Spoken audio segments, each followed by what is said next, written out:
the middle way and how to deal with stress or suffering. I want for us to talk about the physical stress or suffering. Let's use the example of climbing up the mountain. When you're little, you may not be able to climb up high mountain, but if you are inspired, you can do that. But if you really want to go up higher, perhaps you need some mental strength, determination, things of that nature.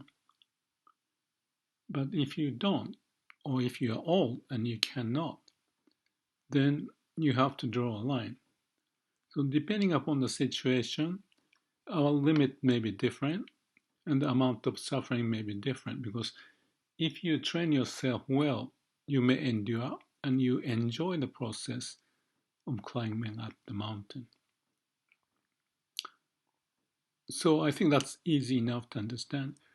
Now, let's talk about the psychological stress or suffering. Compared to the physical stress, psychological stress or suffering may not be easily noticed until often it's too late. Maybe the same thing happened in the physical stress too. But in my case, I do a fair amount of work through the computer, communicating things, and facing the difficulties related to the bureaucracy or unknown event to happen, so you have to deal with it. As I get older, I become more sensitive about the stress and suffering that cause. And often I wonder what's the point of going through it.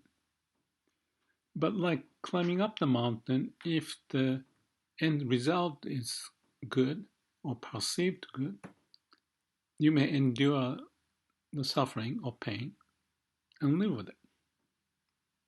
But if you are old or weak or psychologically despaired, maybe you shouldn't stretch out too much. The same as the physical issues that we talked about. So there will be a middle way, the happy medium, depending upon those circumstances. Your wish, the will, expectation, the possibility, and the limitation, all of that. And there's like a risk and reward trade-off that you think about.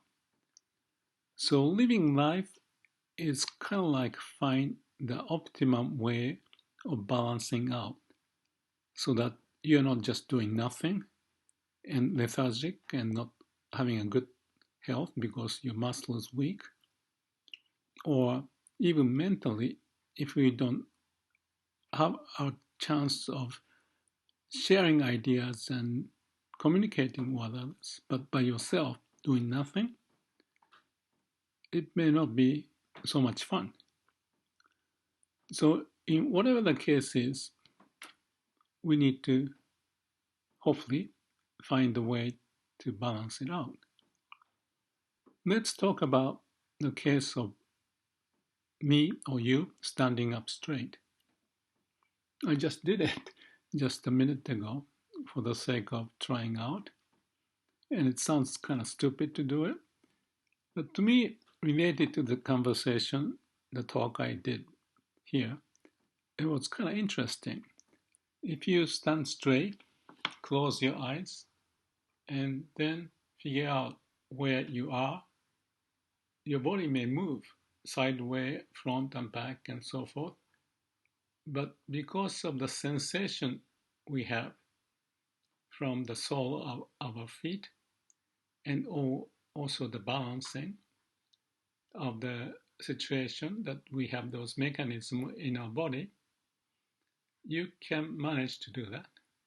So it's just a very simple example of finding the happy medium.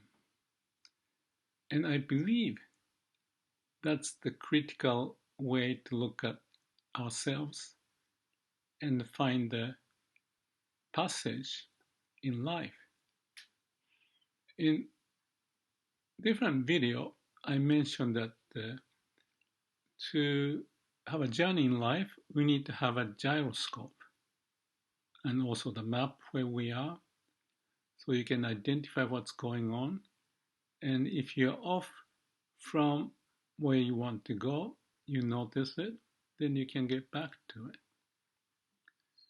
We cannot postulate everything ahead of time, so the road that you want to go or the climb that you're going to try may be different from your expectations. So constantly we need to monitor how we navigate. And depending upon the specific situation, because we cannot plan everything ahead of time, we need to be flexible, meaning we shouldn't be too much obsessed to one idea.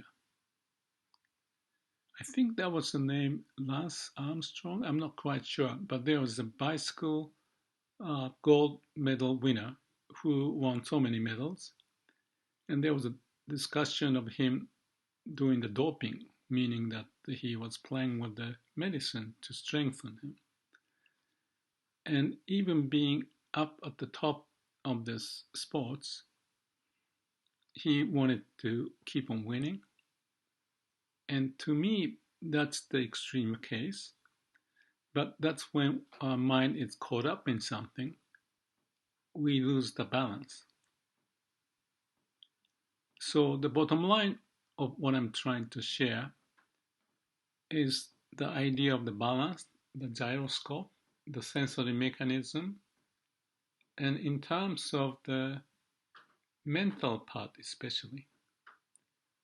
Well, if you are accustomed to the physical part and you are strong in that, maybe that strength may help you in the mental side of it.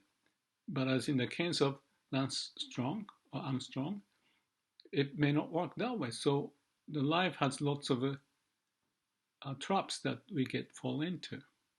So the bottom line of this is that we need to have a good sensory mechanism and not too much occupied in one thought or one direction, but have multiple differences so that you can understand where you are. So I mentioned about having various reference points as you go. So it's like having a multiple perspective that you understand where you are in terms of the where you are positioning in the map. And actually, surfing I do, not so often these days, but that is exactly the kind of a feel I have, that we want to understand where we are intuitively and find a way to shift the weight, move up and down, for example, if it's a longboard especially, and then you catch the wave and navigate according to the changing situation that we face. There may be a fear, there may be a moment of doubt, but by training over and over, I call that PDCA, plan to check act. You try something and learn from that and plan better next time, but checking first what's going on. Or in the meditation analogy, this is the Shila Samadhi Panya, doing whatever you can the right way, right conduct, and have a calm and quiet mind to come up with wisdom. So whether PDCA, CAPD, or Shila Samadhi Panya, that's the way I see us navigating any sports or life. Middle way is another expression I used, but what I'm trying here is I mentioned about the middle way, I mentioned about the muscle and the mental, I mentioned about front, back, side, way, right and left, I mentioned about the reference point, and I mentioned about the Shila Samadhi Panya, PDCA, all that stuff. But talking only in this space is just the talk. And even if you understand everything I'm saying, the practice of it is not that simple. And I need to work on this continuously. And the reason why I'm talking here is that I felt some stress in dealing with certain situation, facing difficulties. Actually, there are few of them. That's fairly big enough. But you still want to lose yourself, but be yourself and feel comfortable as we are. Because if we do that, we are losing the balance. So the point, if I may say in a simple term, which I hope you understand, is to have a calm and quiet mind, or I call it no mind or empty mind. I posted various of those videos just talking about the issues that I think is important, but from different angles. But the synthesizing all and developing as if the muscle strength or mental strength, or possibly you can call it the spiritual strength, with certain level of will, determination, endurance, perseverance, and cultivate that. Standing straight up is simple. Perhaps we can do it without thinking about it. Surfing is not that easy. It takes years of experience. Climbing up the mountain, meditation, going through the work in modern days. There are various benefits and there are various risks, and we may get lost. So the point here is possibly if he work on maintaining the calm and quiet mind as the foundation to connect to all the happenings going on around us as well as internal to us, because we have the sensory mechanism that if you can develop, we sense it before it gets too strong or too late or too dangerous, so that you don't go to where the risks are too high, but feel comfortable, but possibly not too comfortable, because the lethargic level of comfort would not be working well, because life is meant to go through certain challenges, some difficulties, as much as we are born out of the dust of universe, miracle. And we get to the point of having a mind, body, the brain, heart, and we can master. We should work toward gaining the skill to utilize all of that, so that whatever the situation life may bring to us, we work on our strengths, train back and forth, maybe physical training, maybe mental training, maybe spiritual training, maybe PDCA, maybe Sila Samadhi Panya, maybe trying to see our sensory mechanism is happening. As you listen to me, can you listen to the bird in the back, or the car, or the sensation on your feet, fingers? All of that is speaking something about the situation. And we can synthesize, because we have the skill, I believe, by training and learning and exercising and go through Sila Samadhi Panya, PDCA, CAPE over and over. I think and I believe that's how we become the master of destiny. It's a continuous process and not be able to be done overnight. Plus, you change, the environment change.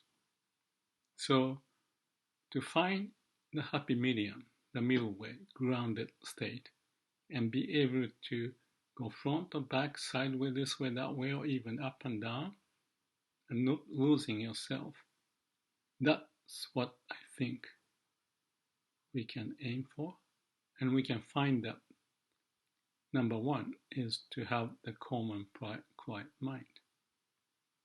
If we remember that grounded state of being as we are, then we may know all the extreme cases, especially, and then get back to where we feel at home. The situation may not give you that opportunity. In many cases, the life is such that the stress may be high, but we can be resilient and get back to the basic message I'm trying to share and find the passage and have a happy life for us, for others, and for all. Thank you.